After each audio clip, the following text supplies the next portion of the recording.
Yesus berfirman, "Kasihilah Tuhan Allahmu dengan segenap hatimu, dengan segenap jiwamu, dengan segenap akal budimu."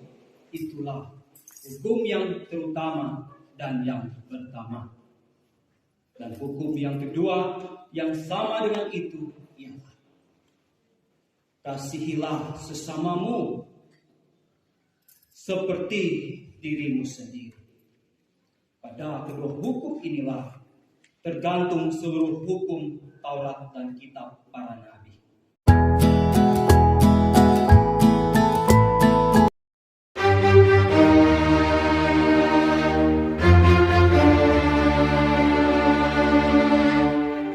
Tema ibadah kita saat ini ialah air kehidupan yang memulihkan.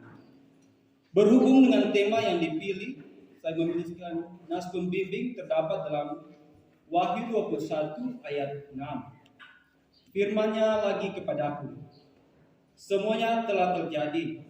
Aku adalah Alfa dan Omega, yang awal dan yang akhir. Orang yang haus akan kuberi minum dengan cuma-cuma dari mata air kehidupan." Marilah kita berdoa. Ya Tuhan Yesus kami, inilah kami umat-Mu, datang tunduk seketika menghadap kehadirat-Mu, sambil menaikkan puji sembah syukur kami atas kebaikan dan kemurahan-Mu yang Engkau boleh nyatakan dan berikan bagi kami pada saat ini. Kami boleh bersyukur ada waktu dan kesempatan dari-Mu untuk kami datang menyembah dan memuliakan di rumah-Mu yang kudus ini. Biarlah Engkau memperlengkapi kami, memberikan konsentrasi, melepaskan beban-beban hidup kami, sehingga kami saat ini boleh berfokus hanya untuk kemuliaan-Mu, sehingga ibadah ini boleh berbau harum di hadapan Tuhan. Ya Allah Bapa, jika ada saudara-saudara kami, teman-teman pelayanan kami, jemaat yang mungkin dalam persiapan ataupun dalam perjalanan, biarlah Engkau tibakan mereka, tuntun mereka hingga boleh sampai di tempat ini dengan keadaan sehat dan diberkati oleh Tuhan. Ya Tuhan, biarlah Engkau hadir dalam ibadah ini, mengurapi kehidupan kami sehingga kami betul-betul menyembah dan memuliakan nama Tuhan. Ini doa kami Tuhan. Berkati kami semua dalam nama Tuhan Yesus. Amin. Bapak Ibu saudara-saudara yang berkati Tuhan, sebelum kita membaca Alkitab sehubungan dengan tema ibadah dan merenungkannya, marilah kita memeriksa kehidupan kita dengan bertitik tolak dari firman Tuhan dalam Alkitab. Yesus berfirman, "Kasihilah Tuhan Allahmu dengan segenap hatimu, dengan segenap jiwamu, dengan segenap akal budimu." Itulah hukum yang terutama dan yang pertama. Dan hukum yang kedua yang sama dengan itu ialah kasihilah sesamamu seperti dirimu sendiri. Pada kedua hukum inilah tergantung seluruh hukum Taurat dan kitab para nabi. Saudara-saudara, bagaimanakah sikap kita terhadap Tuhan Allah kita? Apakah kita sungguh-sungguh mengasihi Dia dan segala perbuatannya? Dan bagaimanakah sikap kita terhadap sesama kita? Kita akan membaca dan merenungkan firman Tuhan. Marilah kita berdoa untuk pembacaan firman Tuhan. Marilah kita berdoa. Ya Tuhan kami, sumber firman kehidupan, dari perintah-Mu, ajaran-Mu di Alkitab, itulah yang menuntun kami untuk melakukan apa yang berkenan kepada-Mu.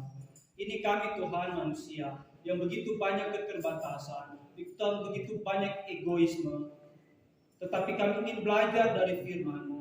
Biarlah Engkau memperlengkapi kami dengan karunia-karunia Roh Kudus-Mu, agar kami boleh belajar bersama, Biarlah hikmat kebijaksanaan surgawi boleh Kau tempatkan di pikiran kami, mata bahkan mulut kami, agar kami boleh belajar firman-Mu, sehingga firman-Mu itu boleh masuk, kami dengar, kami tanam, bahkan berakar, bahkan berbuah di tengah-tengah kehidupan kami, sehingga firman-Mu itu boleh jadi berkat dalam kehidupan kami, bahkan dimanapun Engkau bawa kami pergi dan berada.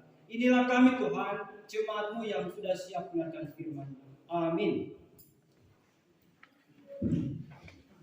Bapak Ibu saudara-saudara yang diberkati Tuhan, kita akan membaca firman Tuhan yang terdapat dalam kitab Yohanes, Injil Yohanes pasal 4. Yang membawa Alkitab dipersilakan, maupun yang membawa Alkitab. Bapak Ibu, kita di sini ada bawa balon. Ini balon kita mau cobakan.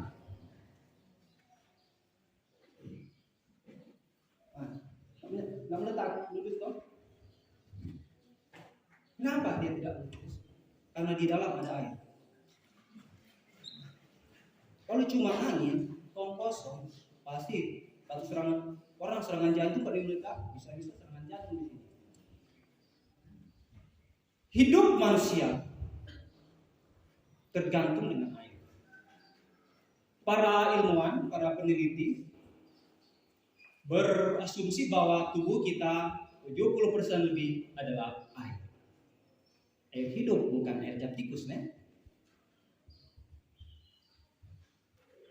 Jadi manusia boleh nak makan 7-8 hari boleh, masih kuat. Manusia tidak bisa hidup tanpa minum air.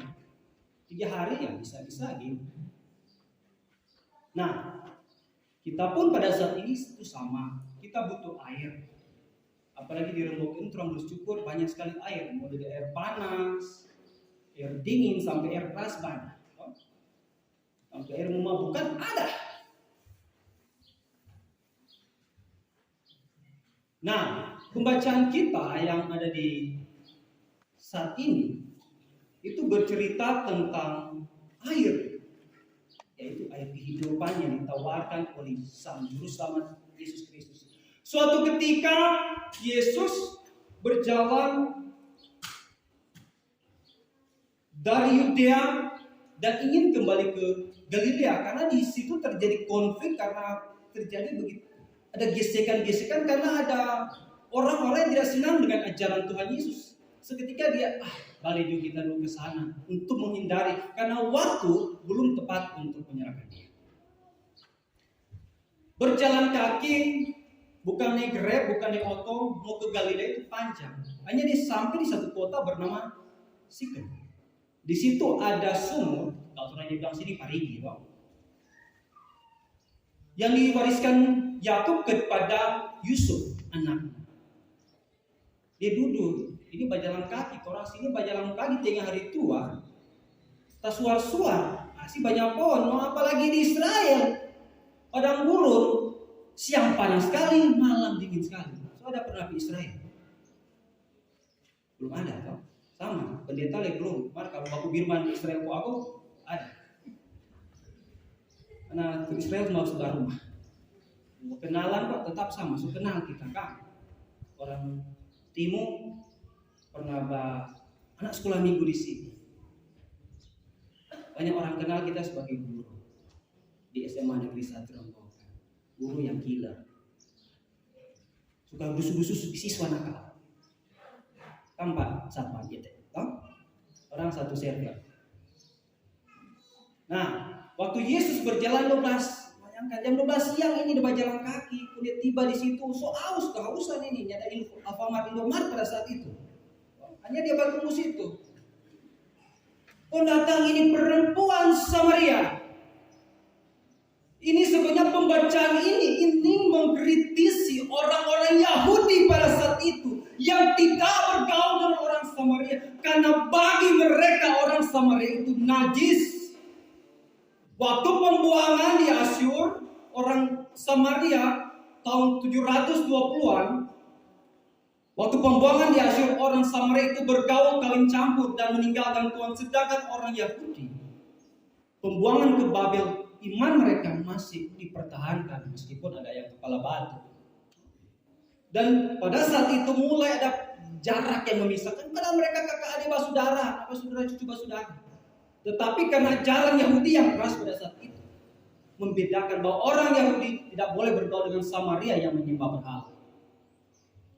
Nah, di sini Tuhan Yesus datang dengan luar biasa. Waktu di perampong Samaria, bayangkan di perampong Batimba, mana DP laki, perempuan perkasa. Maka tuh kali Alkitab, bapak-bapak, ibu-ibu, kali Alkitab itu perempuan dijadikan Tuhan itu sebagai penolong. Mana yang kuat? Penolong atau yang ditolong? Penolong. Di Kejadian 9 itu. Mana heran perempuan sekarang takut pada laki-laki. Perempuan laki-laki kok dia bikin apa? Perempuan bersama dengan ring tinju. Hati-hati kalau ada begitu. Kira sedap dia melahirkan.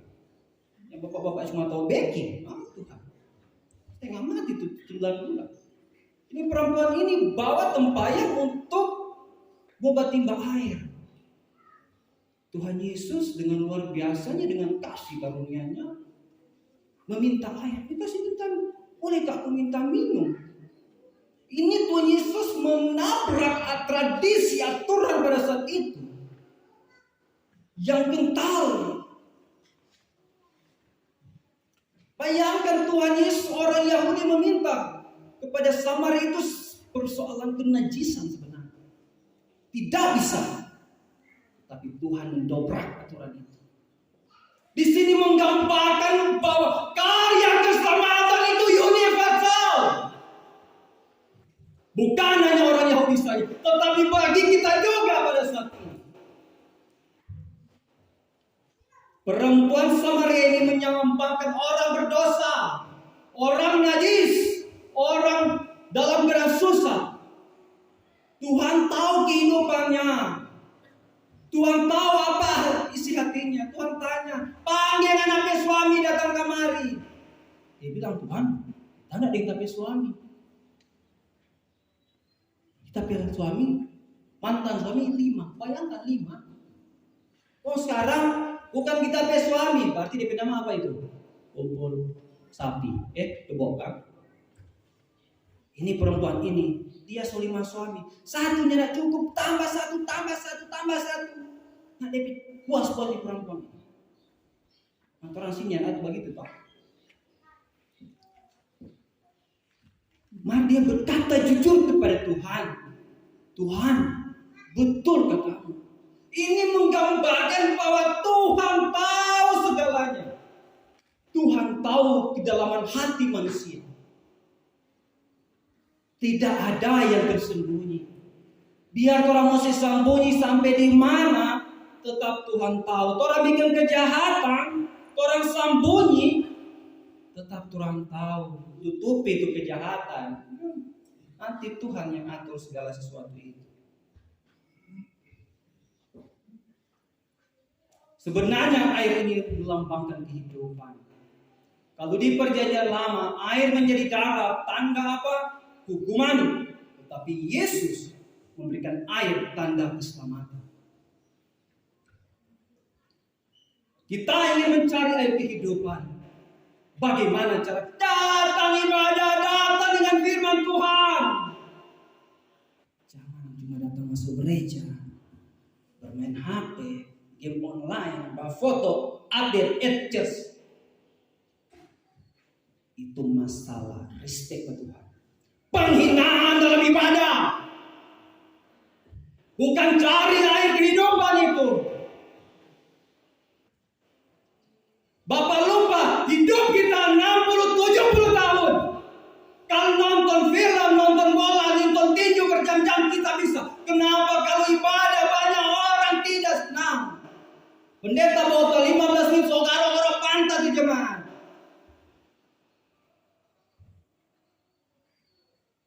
Apa yang harus kita cari? Di dalam firman Tuhan kita belajar tentang arti keselamatan. Kita belajar arti Tuhan Yesus menyelamatkan kita. Berikan waktu kita. Jangan cuma banyak meminta. Tetapi kita tidak memberi dengan ucapan syukur. Tuhan memberikan totalitas kehidupannya kepada kita. Seperti perempuan Samaria ini Di waktu dia menerima firman Tuhan itu, dia meninggalkan tempayangnya. Dia meninggalkan, dia lupa. Ternyata yang dia butuhkan apa? Itu keselamatan. Dia setinggal itu ayat itu. Bahkan menjadi apa? Saksi. Kalau orang membaca ayat ke-28, maka perempuan itu meninggalkan tempayangnya di situ, lalu pergi ke kota dan berkata kepada orang yang di situ. Kalau kita membaca ayat 41-42, dan lebih banyak lagi orang yang menjadi percaya karena perkataannya. Perempuan itu tidak stop dalam karya keselamatan, tetapi dia menjadi buah bibir pembawa berita. Gereja bukan hanya diam di tempat start beribadah, tetapi cari mereka yang di luar sana. Orang yang malas ibadah rangkul. Apalagi tugas KPDP. Komisi doa dan penginjilan bukan cuma komisi ulang tahun. Ada KPDP di sini. Itu tugas orang komisi doa dan penginjilan, bukan cuma komisi ulang tahun atau orang sakit. Orangnya nak masuk-masuk, orang dikunjungi. Itu yang kalah orang dengan gereja lain. Bapak Ibu Saudara-saudara, waktu Tuhan bertemu dengan perempuan ini, Tuhan tidak menghakimi manusia berdosa. Tuhan tidak menghakimi, tapi Tuhan memberikan karya keselamatan. Kalau orang ada di posisi itu, pasti di perempuan ini terang soal kater. Dia 5 kali kawin sekarang. Itu laki ke anak ini mana kawin? Jadi buah bibir, ibu-ibu, pokoknya baku tulung di acara. Selama baku tulung, baku pas bawang merah, baku pas bawang putih, memang di situ ada bawang kupas orang ini. Tuh sana kok dia begini, tempat habis bang. Dia pulang-pulang malam. Nah, Tuhan tidak seperti itu. Hati-hati kalau kita suka menjudge orang. Hati-hati kita angkat dia orang bermasalah. Bapak Ibu, orang pun banyak masalah. Orang yang dipenjara dengan orang ini tidak beda. Cuma lebih beda satu, 2 orang sudah dapat tangkap. Orang tidak. Orang masih berbahagia. Tidak beda. Orang masih berdosa. Tidak lebih dengan orang yang di luar sana. Tetapi orang bersyukur orang masih boleh ibadah. Kalau orang ada suatu cerita belum begini. Ada pendeta di satu jemaat. Ada pelacur masuk gereja. Pendeta tanya, "Kenapa malam masuk gereja?" Pendeta, "Orang kok jahat gini ke kita." "Kenapa?" "Pakai rok pendek." Tuh. Pada kalau pelacur yang masuk gereja nanya pakai rok pendek. Orang rapi. Preman masuk gereja nanya pakai baju copang camping rapi. Itu lalu tuh sama rompet tato. Maka orang Kristen tak putar-putar. Masuk gereja sudah bedakan itu baju gereja, sudah bisa bedakan baju pesta. Sini masuk gereja sini itu buah itu kuala tinggal sudah dapat lihat. Itu belakang muka panjang rok, mar belakang nih. Pimaru buka mari udah sama dengan ekor kuda.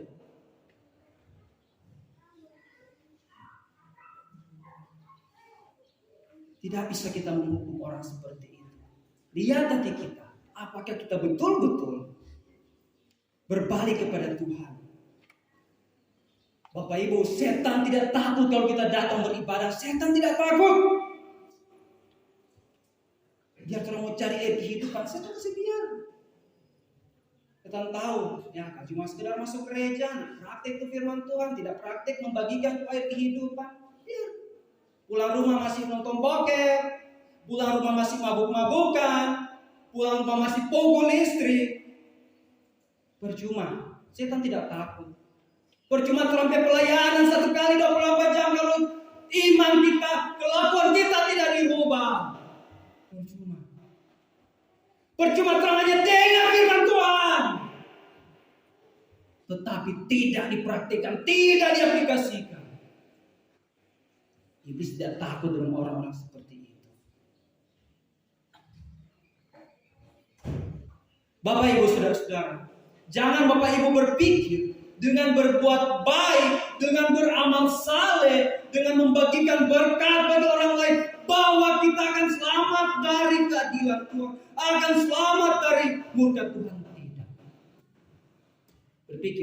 mau begini, kita mau kasih Pak Pendeta, kita mau kasih Pak Petrus supaya kita dipandang orang lain, supaya Tuhan kasih selamat. Tidak Bapak Ibu, karya keselamatan adalah karunia dari Tuhan. 1000 perbuatan baik tidak akan menyelamatkan kita sebagai orang yang percaya. Tidak. Tetapi kita dibenarkan oleh kasih karunia Tuhan. Yohanes 3 ayat 16. Karena begitu besar kasih Allah akan dunia ini, sehingga Ia mengaruniakan anak yang tunggal, supaya setiap orang yang percaya beroleh hidup yang kekal. Tetapi dampak dari keselamatan itu kita harus praktekkan, membagikan. Percuma orang kaya, kata orang birman masih susah mencari makan. Orang anak-anaknya dah sekolah. Pendeta, kita kasihan kok susah. Jadi kita tidak mesti sekolah, anak cukup di SMA. Bapak Ibu, jangan ada pemikiran seperti itu. Kita hidup, ini kesaksian orang tua single parent. 26 tahun kita punya mama dan papa baku pisah. Memang mama PNS, maka sudah di bank. Dan berapa kasih batu gaji. Tetapi kita boleh selesaikan studi 20 tahun kuliah, 20 tahun sekolah, SD, SMP, SMA, S1 di Unima sama dengan kamu, informatika, baru selesai. Belum selesai itu saya lanjut lagi. Oke. Dengan hidup pas-pasan, aja kita boleh kerja. Tidak ada yang tidak bisa kalau orang takut akan Tuhan. Orang taat akan Tuhan, maka berkat Tuhan akan diberikan kepada kita. Jangan kita mencari kesenangan, cari kekayaan. Orang akan pernah puas. Kita lihat koruptor, kan? Saking banyak doi, rumah 1, rumah 2, rumah 3 sampai sudah tinggal di rumah dan tinggal di penjara. Oh, udah banyak rumah sampai tinggal di penjara. Nah puas. Motor hidup saja bercukup-cukupkan. Cari poin kehidupan, bukan cari. So stres, ya cari jodoh. Di mana Kang Bajual? Di Pecap-cap, kencing tikus di sana. Lo kalau plan khusus babi minum, lo kasih lagi malah patah ke sini matu. Lo kasih kena tua ke di sana, dia apa mabuk? Hati-hati. Orang jadi contoh. Jadi contoh. Bagaimana orang firman Tuhan kau terlalu mabuk? Kata dia pemabuk, hari malam dibunuh. Pidato begitu, begitu. Tidak bisa. Mohon maaf, saya tidak suka berkata hanya membahagiakan telinga saudara-saudara. Firman Tuhan mengajarkan kasih dan juga teguran. Saya tidak peduli dengan isi hati saudara-saudara. Asal firman Tuhan mengatakan itu, biar jemaat marah. Yang penting jangan Tuhan. Kalau jemaat marah, orang masih boleh baku nego. Maka Tuhan marah, mau nego jadi Tuhan. Jadi Tuhan nego kan Tuhan. Kita yang telah menerima air kehidupan, mari kita praktekkan itu di dalam kehidupan kita. Bapak Ibu Saudara-saudara, jangan orang berpikir bisa terus mendapatkan keselamatan itu kita stuck di situ saja. Pasti kok kalau kita bikin dosa, Tuhan mau ampuni kita berdosa. Tuhan kau mau selamat ke kita. Nanti Tuhan bereskan. Bapak Ibu, tidak ada seperti itu. Kalau orang bikin dosa, iblis bahagia. Orang ada orang dalam. Ada orang dalam di surga kalau orang mati. Jadi Bapak Ibu pikir kalau kita bikin dosa nanti Tuhan kasih selamat. Tidak. Kalau dosa itu dosa. Karena hari-hari ini Tuhan, iblis khususnya lagi menerapkan itu apa? Pengetahuan palsu, kebenaran palsu, false truth dalam kehidupan kita. Ada orang masalah keluarga, minta cerai, minta masalah, aku nggak kuat lagi Bapak, kita cerai aja. Masa-masa cerai, anak-anak muda, masalah free sex. Aku sudah tidak suka lagi kepada lawan jenis. Aku lebih suka lagi kepada sesama jenis. Itu kebenaran palsu. Anak-anak muda sekarang datang menjadi LGBT. Laki-laki suka kepada laki-laki, perempuan suka kepada perempuan. Kebenaran palsu yang iblis pakaikan di dalam kehidupan kita. Iblis tidak takut, tapi kita hati-hati sebagai jemaat. Apakah kita kita ingin dengar firman Tuhan, beroleh air kehidupan atau air kematian. Tuhan dengan kekuatannya menahan kita dari dosa. Dengan powernya supaya kita tidak berdosa. Tetapi kita kadang-kadang tidak mau mendengar Tuhan. Sebenarnya neraka itu tidak diciptakan untuk manusia, itu diciptakan untuk iblis. Karena Tuhan tidak ingin menempatkan manusia, tetapi manusia yang ingin ke sana dengan keluarga. Kita harus seperti orang Samaria ini, yang mendengarkan firman Tuhan, bahkan mempraktikkan. Bahkan di Alkitab meneraskan bahwa dia panggil orang dekat dengan firman Tuhan dan satu kampung itu bertobat. Tuhan datang bukan untuk orang benar, tetapi orang berdosa. Apa yang kita punya pada saat ini, jangan berbangga kekayaan, kehormatan, kedudukan. Bapak Ibu, Ayub bilang, aku datang telanjang, pulang telanjang. Semua adalah titipan. Jangan sombong dengan apa yang kita punya. Di saat kita sombong pada saat ini, saat itu kita akan hancur. Tetapi ingat, di saat ini juga waktu Tuhan menegur dia, perempuan Samaria ini, Tuhan tidak mempermalukan dia, tidak memalukan di banyak orang. Dia, hanya mereka berdua berdiskusi di saat itu. Tuhan tegur dia dengan kasih, bukan dengan kata-kata yang kasar. Maka kalau di sini kita jadi kompleks, ini Pak cerita di kompleks. Ada anak-anak kecil, tabungan, bimbingan, anak kecil 6, 7, 8 tahun, kompleks. Kita datang menggiling kepala. Kalau anak-anak timur, kita bilang apa? Maka tuh di luar, kita bingung ini anak ini belajar dari mana? Kalau bukan dari orang-orang sekitar. Orang di luar bukan bahasa kasih ini. So bahasa kebun binatang lebih banyak dari bahasa kasih. Ya, setan-setan yang mana? Tang. Hati-hati. Cuma mulut itu harimau. Atau di sosial media bukan bahasa kasih. Saling menjatuhkan, toh? Menjatuhkan sana sini, Facebook mulai maki-maki orang karena utang, upload karena utang, maki-maki. Hati-hati Bapak Ibu. Orang pakai trompet sosial media itu dengan bijak. Jangan berkata-kata kasar. Ada kita jadi kebutikan marah. Memang perlu. Masa orang ini mau bahas status atau mau makan atau apa? Tapi ingat juga, anak-anak muda, konten-konten sekarang banyak juga firman Tuhan di TikTok. Kadang-kadang sudah bukan teori lagi teologi, tapi teologi kemakmuran. Hati-hati mendengar teologi sekarang.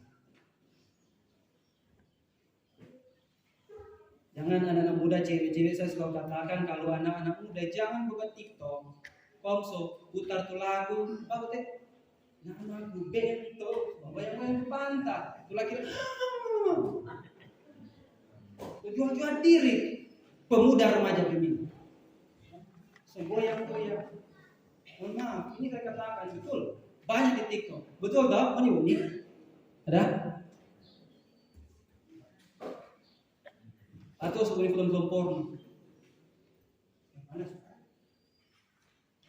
Tapi bijaklah sebagai orang-orang yang takut akan Tuhan. Bijaklah menggunakan media sosial. Sehingga betul-betul kita menjadi orang yang telah menerima karya keselamatan itu. Bapak Ibu Saudara-saudara, kemarin saya bawa di TikTok. Bukan begitu nih. Ini Pak Jokowi bilang begini. Tahun ini susah kan? Orang susah karena 2 tahun COVID. Di kisah suntik ada suntik 3 kali, 4 kali, pendeta baru 2 kali. Karena ada vaksin ketiga. Pak Jokowi bilang tahun ini sulit, tapi tahun depan akan lebih sulit lagi. Pak Jokowi dapat info dari mana? IMF dan Bank Dunia. Tahun depan akan semakin gelap. Tahun ini ada 14 negara yang menjadi pasien di IMF. IMF ini adalah badan di bawah PBB yang menaungi bidang ekonomi, yang memberikan bantuan supply dana. 14 negara sudah jadi pasien dan lagi antri 28 negara. Karena diperkirakan sampai tahun depan 66 negara akan bangkrut. Bapak Ibu protes BBM naik, bersyukur orang Indonesia nak bangkrut. Orang ini kata Presiden Bank Dunia, Indonesia adalah cahaya masa depan.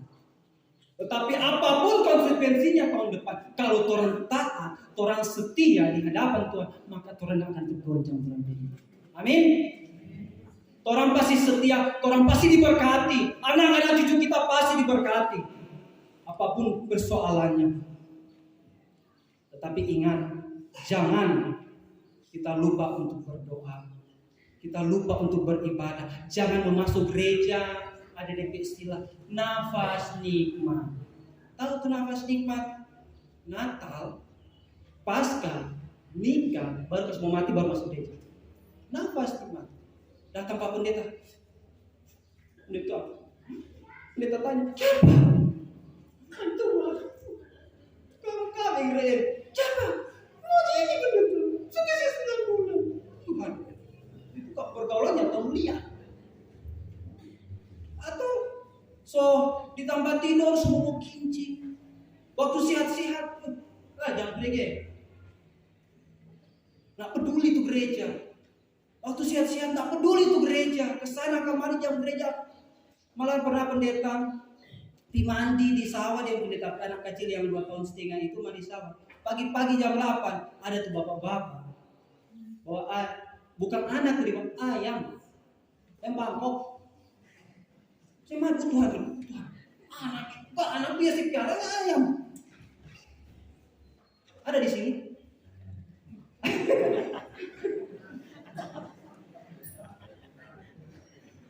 Kalau ada bertobat, orang piara nggak salah, nggak salah. Yang salahnya katuran saya apa? Menyambung. Katuran menyambung itu uang haram. Mari yang lebih menyedihkan lagi, dari uang itu orang kasih makan terus istri anak. Uang panas atau sampai di sini. Tuhan berkati. Tuhan berkati Bapak. Jangan orang so tua, so stroke, so bibir itu begini, bawa gini tuh bibir, baru panggil akan pendeta asli ini. Baru kenal tuh pendeta. Solo dari pendeta Wawar sampai pendeta asli ini dia tidak pernah masuk gereja. Nanti pendeta asli ini baru masuk gereja. Berdoa. Pendeta berdoakan baru tabalik sedikit. Baru mau masuk gereja. Serta sutapan, sudah ada pada dia. Mana kok? Nah, ada di sini kan pendeta.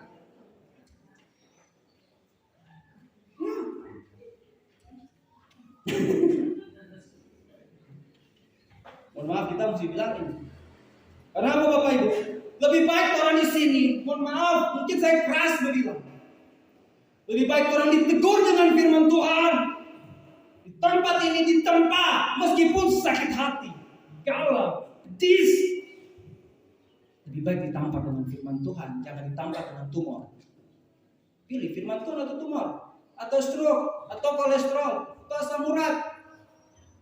Tinggal pilih, menu sudah ada.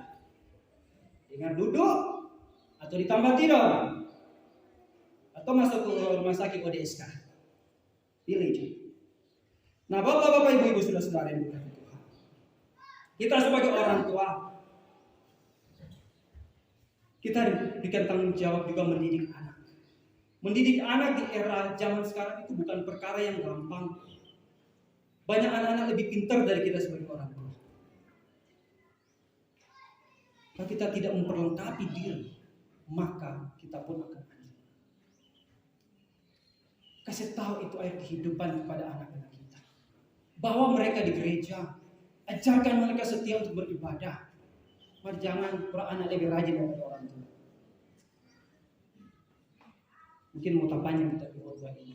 Semakan toh. Jam 9 koma. Bapak-bapak, kalau trompe istri, bagainya nggak apa-apa, tapi sesuai dengan trompe budget. Biar cuma jawab itu ini kan? Apa ini? Sini, minggu. Apa? Trompe bagainya trompe diri, trompe kehidupan. Tetapi kata tra istri apa artinya tuh? Gaji 150 tuh, pengeluaran satu hari 250. Tombol kan? Pinter-pinter. Sebagai istri kamu menopang suami. Jangan suami pulang kerja dari telaga, dari kerja, dia mau sediakan kopi, dia tidak ada. Buka air kehidupan untuk demokrasi, air telaga disiram orang. Saling menghargai dalam rumah tangga. Jangan berlaku kasar, jangan berlaku sembrono, sehingga hidup kita dalam campur tangan Tuhan. Bapak Ibu Saudara-saudara,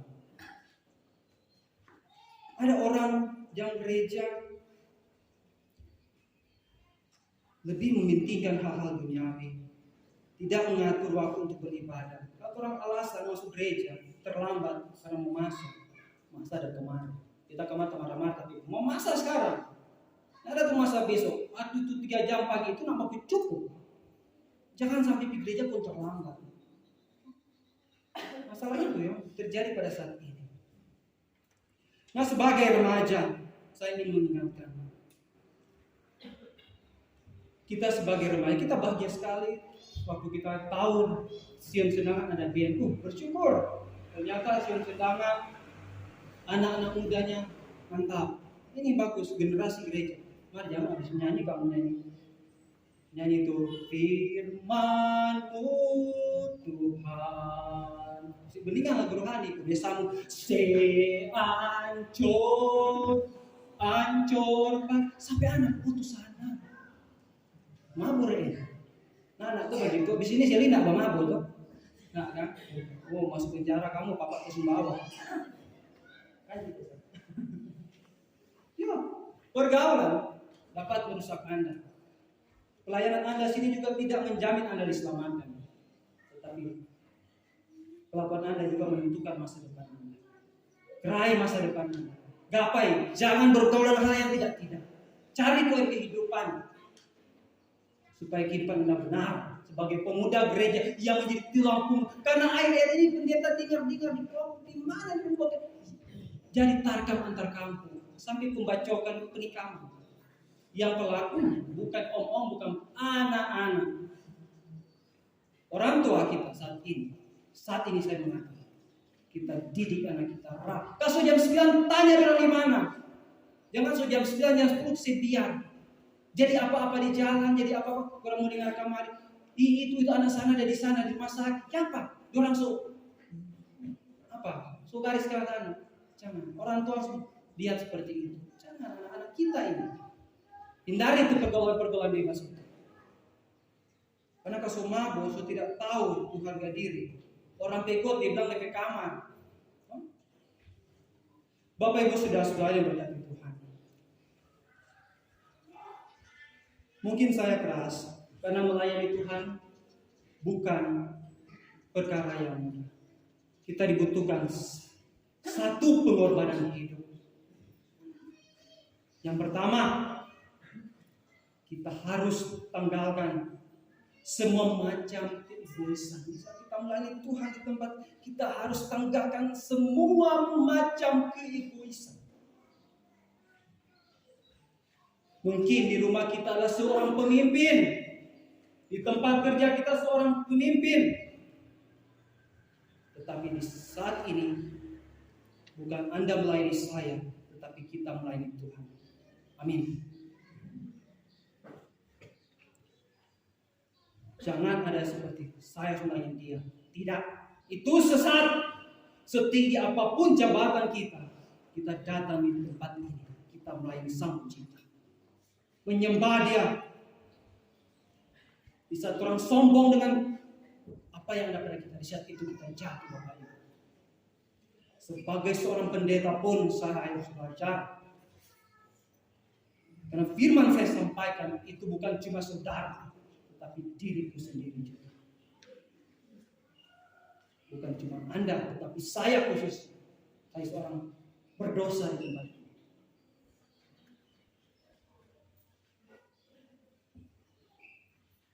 Jangan pikir firman ini untuk dia atau untuk siapa, untuk dia tidak. Orang Kristen, firman Tuhan bukan bilang untuk dia, tetapi bilang untuk saya, bukan untuk dia. Orang yang rendah hati, orang yang rela dengan firman Tuhan, dia berikan hidupnya untuk melayani Tuhan. Firman Tuhan ini diberikan untuk kita bertumbuh, berkembang menjadi orang yang takut akan Tuhan. Amin. Bapak Ibu Saudara-saudara, sampaikan salam kepada orang-orang yang kita temui di jalan, di mana saja yang belum sempat hadir karena sakit, maupun mereka yang beban-beban berat, lansia maupun saudara-saudara kita yang ada pergumulan hidup, dan terimalah berkat Tuhan. Kasih karunia, damai sejahtera dari Yesus Kristus dan kasih Allah dalam persekutuan Roh Kudus menyertai saudara-saudara sekalian.